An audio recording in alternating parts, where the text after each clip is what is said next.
What is up everyone, FPL Harry here, welcome back to another video. Today we are rating your drafts. We had over 400 entrants, we're going to be rating a few of them, positives, negatives and giving them a score out of 10.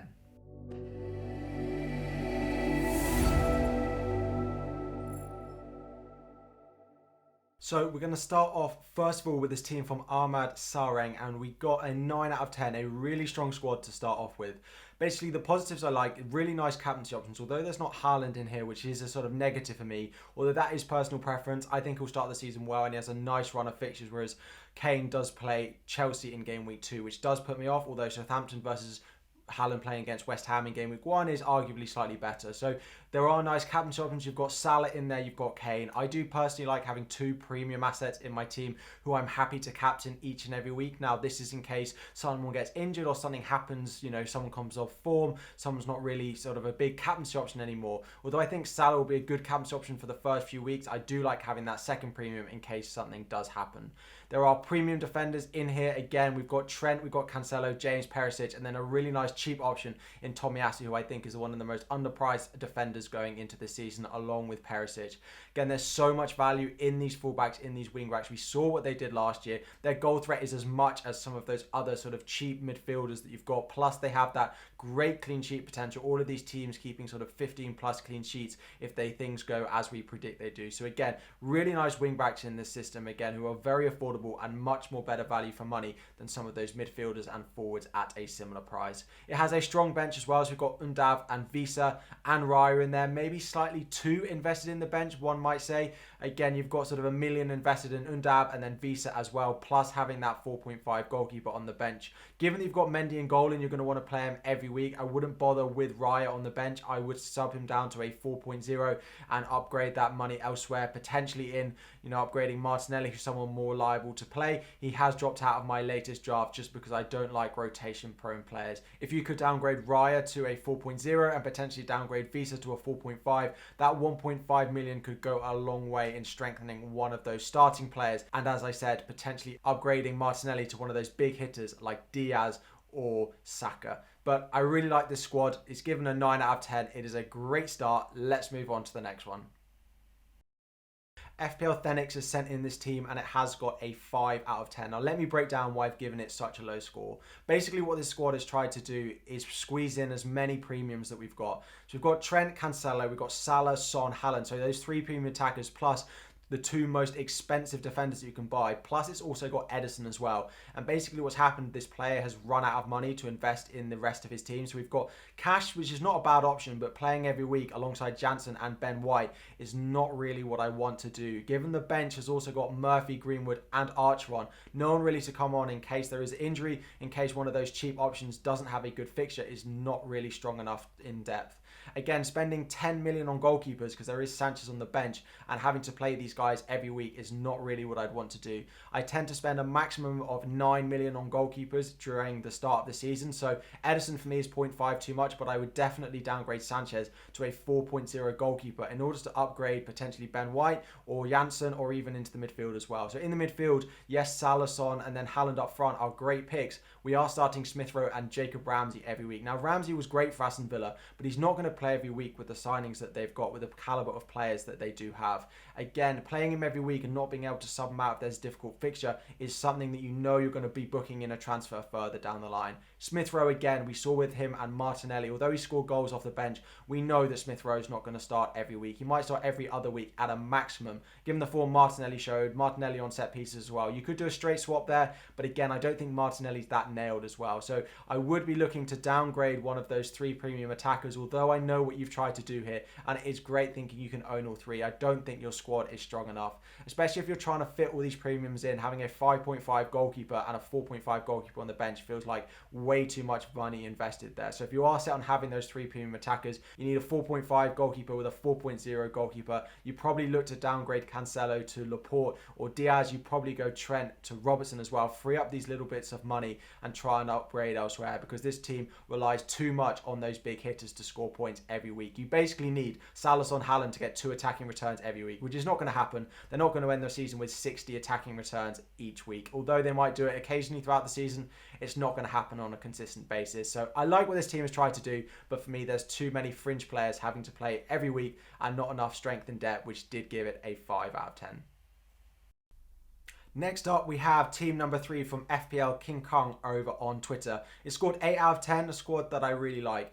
4-4-2, again, a formation that I like to start myself with. It helps you be structured. It helps you have a balanced team, invest in your sort of premium defenders, but also have those premiums in midfield and attack. Now, you'll notice this team only has one real out-and-out premium attacker in Salah, and it's invested that money elsewhere in having Martinelli, Barnes, Luis Diaz, Havertz, Jesus, whilst also having a defense of Trent, Perisic, James, Cancelo. Now, it's a very sort of template team, but I do really like it. You have those premium fullbacks who we know are great value, even at 6-7 million. They are much better in value than any other player in midfield or forward at a very similar price. So I really like it. Now, James Justin on the bench wouldn't be my 4.5 defender of choice. I'd probably go with Tomiyasu, Dunk, or even Johnny at Wolves, but that's personal preference. We know what Justin has done in previous seasons, and if he does it again and he gets starts in that Leicester team, at 4.5 million, he could still be an absolute bargain. Some nice differentials in here as well. So Havertz is a player that I haven't seen in many teams, and maybe we should be talking about him a little bit more than we are. If Chelsea don't sign any other strikers, although Sterling could play through the middle if he does sign, it does seem likely that Chelsea go into the season with Havertz as their starting number 9. They have a great opening run of fixtures, and at just 8 million, it could be a great investment. We know he's not an out-and-out goal scorer, but I still think in that team he will get goals. Good price points as well. So I do like to try and cover price points in my team, and what I mean by this is you have players in your midfield and your forward line and your defence that you can quickly sell. So you have that premium, you have that cheap options. If someone else at that similar price point does really well, you can quickly jump ship and move from side to side. Now, this does it really well in defence and midfield.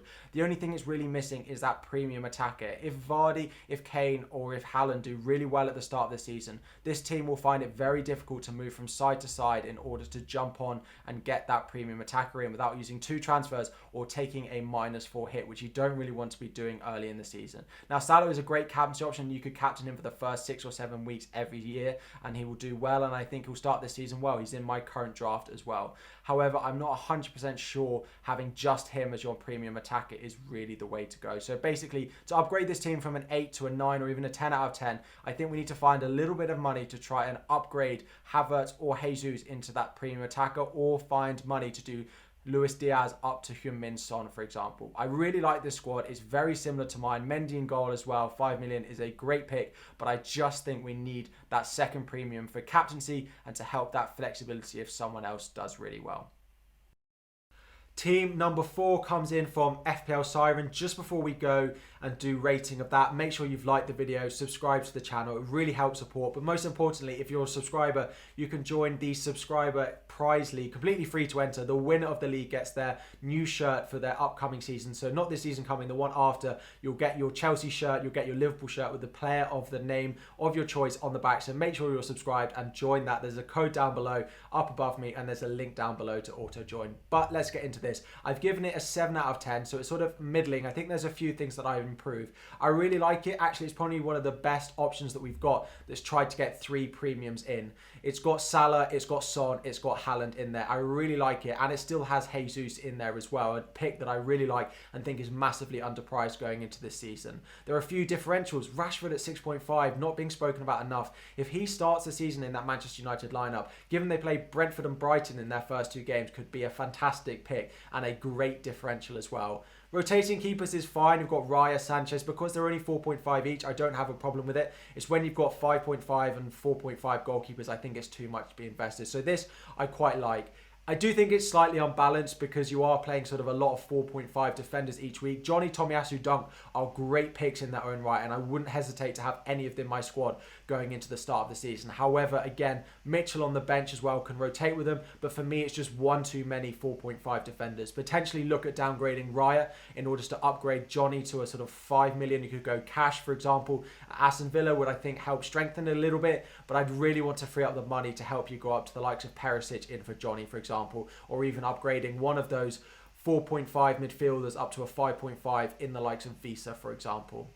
Again, there's a lack of flexibility. If one of those big defenders does really well, like Chilwell, like Reece James, like Perisic, Cancelo at the start of the season, it's very difficult for this squad to go and try and squeeze them in. As well as that, there's no mid-price midfielder as well. We're all looking at the likes of Diaz, Mount, Foden examples in that midfield. If one of them does really well, it's difficult to get to. So do try and play the price points and have players that cover those bases. So even if you don't pick the right one for the start of the season, it's easy for you to get to the one that was the right call at the beginning of the season. But it's a pretty good draft and probably one of my favourite 3 premium attackers drafts that I've seen, which is why it's got a 7 out of 10. And finally, we finish on a high score of 9 out of 10 from FPL FK in here. Again, it's a 4-4-2. It's a formation that I love to start the season with. If you heard me talk at all before, I love a 4-4-2. I think it's really balanced. It helps you place the price point. It gives you a strong bench, but also it helps you invest in premium defenders while also having those premium attackers that you've got. We've actually got 3 premium attackers in this team as well, which is crazy. There's no Salah in here, which makes it slightly more affordable because instead of Salah, you've got De Bruyne, which is $1 million saving. Now, I don't think going without Salah is impossible, especially if you go with Luis Diaz and a Liverpool defender in there as well. Plus, we've got Kane, we've got Haaland, and we've got Kevin De Bruyne. We've got so many captaincy picks in this team. Again, you've got a really strong defence. You've got Cash in there, you've got Perisic, you've got Robertson, you've got James in there as well. Full wing-back potential. We know what they're capable of doing. We saw it from this last time. Again, a good bench. Tomiyasu ready to sub in for anyone. Again, not too invested, but still players who are going to pick up points if you do need them at the beginning of the season. Again, no Salah. I do think he's going to be crazily highly owned. I would want him in my Game Week 1 team. It's not too awful not having him again, what this team has put together, but personal preference, I want Salah in my team. There are a few rotation-prone picks in here as well. We've got Martinelli. You potentially don't know how much Haaland is going to start the season. We've got James, who we know rotated a little bit, but generally I do really like this squad, and it's given it a 9 out of 10. Again, one of the best squads I've seen, and without Salah, it does just show what you are capable of doing. So 5 squads, all very different. I hope this has helped you with your squad. Get a few learnings you can potentially do to tweak your teams, to change it, to get a better draft on the go for the Game Week 1. If you have enjoyed, please make sure you like the video, subscribe to the channel. I'm enjoying putting these videos out so much. I'm enjoying preseason so much. So if you could subscribe to the channel as well, help that sort of push that video out slightly more. And I'll be back again very soon.